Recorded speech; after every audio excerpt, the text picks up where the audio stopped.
Pour comprendre le Gabon d'aujourd'hui, il faut d'abord saisir la transformation profonde qui façonne son économie et son identité.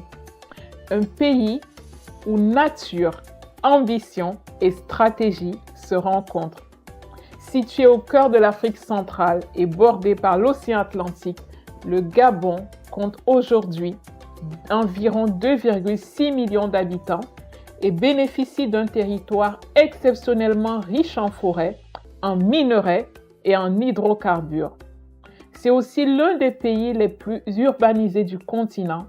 Plus de 83% de la population vit en zone urbaine, dont près de la moitié à Libreville, la capitale. Depuis une décennie, le pays s'efforce de transformer son économie. L'objectif est clair, la rendre moins dépendante du pétrole, qui représente encore une part importante des recettes publiques. Le plan stratégique Gabon émergent a tracé la voie d'une diversification ambitieuse. Développement du bois transformé, valorisation des minerais, industrie agroalimentaire et économie verte. Le Gabon joue aussi un rôle central au sein de la CEMAC avec une monnaie stable, le franc CFA, et une influence croissante dans la coopération fiscale régionale.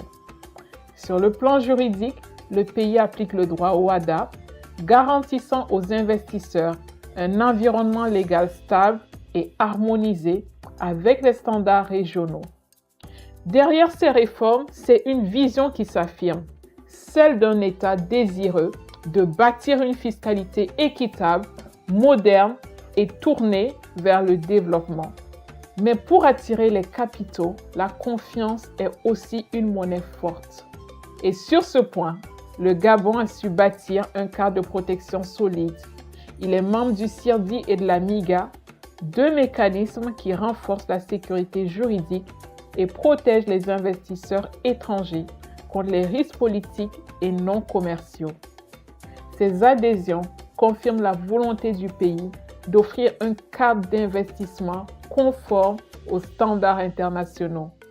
Le pays a également engagé une refonte complète de son Code général des impôts pour simplifier sa fiscalité, renforcer la lutte contre l'évasion et encourager la conformité volontaire. Les réformes portent notamment sur la digitalisation, la réduction des délais de remboursement de TVA et une meilleure interconnexion entre les administrations fiscales et douanières. 3 leviers de croissance sont à relever au niveau du Gabon. Bien plus qu'une question de chiffres, c'est une véritable stratégie de transformation que le Gabon déploie autour de 3 axes majeurs. Le premier est la transformation locale des ressources naturelles.